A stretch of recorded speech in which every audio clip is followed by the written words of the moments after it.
Gilles Curie, bonjour. Bonjour. Alors tu es directeur de course pour cette 10e édition de la Route du Rhum destination Guadeloupe. Tu fais partie un peu des gens de l'ombre de l'organisation. Le grand public te connaît peu, pourtant vainqueur de la Mi-Transat, 1987. Ou détenteur du trophée Jules Verne. En 2002. Ouais, en combien de jours? 64 jours, 8 heures. Dernièrement directeur de course sur les Extreme Sailing Series ou la Figaro. Bon alors, grosse pression pour cette 10e édition? Bon, grosse pression, on va pas parler de pression, ça fait un peu les choses pas forcément maîtrisées, mais c'est sûr qu'il y a beaucoup de bateaux, c'est pas une course neutre de par son histoire. On a vu qu'il y avait des fois et régulièrement des drames, donc ça se prépare, on est bien entouré, on a la chance aussi d'avoir une météo qui semble plutôt favorable pour un déroulé relativement aisé, mais après on sait ce que c'est. Le déroulé de l'aventure humaine ou de l'expédition maritime, elle est escalée avec ses fortunes de mer. Et donc on a 91 histoires qui va s'inscrire à partir de dimanche. Ouais, donc tu vois cette sortie de la Manche et du dégolfage de Gascogne plutôt cool. Oui, enfin cool, qu'on se comprenne bien, hein, c'est jamais cool en solitaire et sur des machines surpuissantes, mais on n'a pas de phénomène météo difficile. On aura sans doute du vent portant fort à partir de l'ouest Portugal pour les premiers bateaux. Après, il ne faut bien pas oublier que le terrain de jeu va s'étendre rapidement, hein, c'est-à-dire que dès le dimanche soir, le terrain de jeu va déjà avoir 60 000 d'écart entre le premier et le dernier. Et au bout de 24 heures, on parle plutôt de 300 000 d'écart.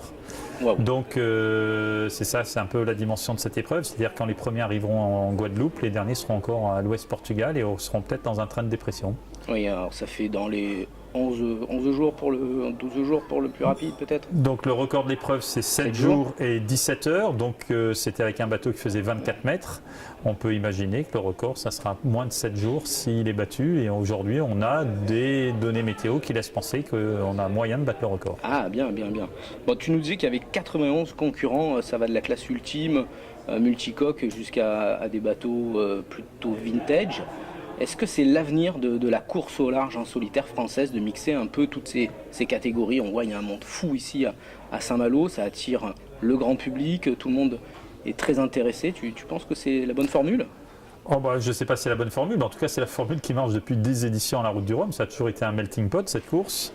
Moi je suis ravi de voir des professionnels, des amateurs, des bateaux qui peuvent un petit peu dénoter. Sans les mentionner, il suffit de se promener sur les quais pour voir que, comme vous disiez, il y a des bateaux beaucoup plus vintage. L'important c'est que chacun trouve son équilibre, que chacun respecte les règles de sécurité, d'armement et puis les règles de course. Et puis à la fin, c'est ça la richesse de l'histoire, c'est justement ce brassage. C'est un rendez-vous qui a lieu tous les 4 ans. Et je pense que c'est important de conserver cette pluralité dans la flotte. Très bien. Gilles Curie, merci beaucoup, bon courage pour ce départ. Et à bientôt à Carré-le-Rouet. À Carreau. On refait. Attends, je la refais. Et à bientôt à Carreau. Et bon appétit, bien sûr. Merci.